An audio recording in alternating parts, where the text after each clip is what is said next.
उत्तर भारत का एक छोटा सा गांव, जहां दिन में आग जलती थी और रात में डर।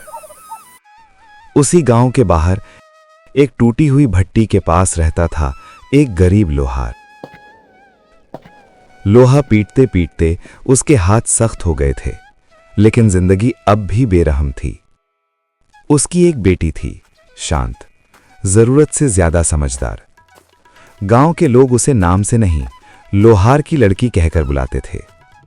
एक दिन गांव के साहूकार ने लोहार से काम करवाया। पैसे नहीं दिए।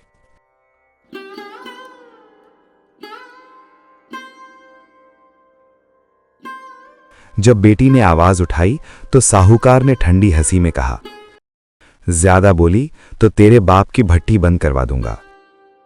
उस रात भट्टी अपने आप बुझ गई। अगली सुबह लोहार की भट्टी जली हुई थी, लेकिन आग से नहीं, किसी ने जानबूझकर सब कुछ तोड़ दिया था।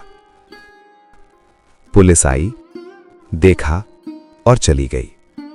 फाइल कभी दर्ज नहीं हुई। उस दिन के बाद बेटी कम बोलने लगी, लेकिन उसकी आंखों में एक अजीब सा सुकून था, जैसे उसने कोई फैसला ले लिया हो। कुछ महीनों बाद गांव में एक सरकारी अफसर आया। उसका वाहन गांव के बाहर खराब हो गया।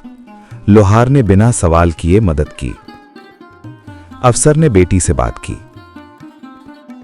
उसकी बातें किसी डर से नहीं, सच से भरी थीं। अफसर ने पुरानी शिकायतें निकलवाईं, भट्टी तोड़ने की, धमकी देने की। नाम एक ही था, साहूकार। पहली बार उस गांव में कोई फाइल वास्तव में खुली। साहूकार जेल गया। गांव चुप था। कोई खुश नहीं था, कोई दुखी नहीं था।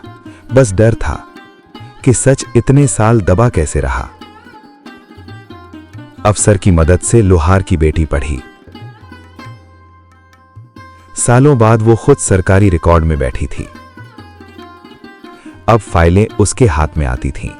आज भी उस गांव की एक फाइल में एक लाइन लिखी है, ये मामला देर से खुला, लेकिन सच आखिर बाहर आ ही गया।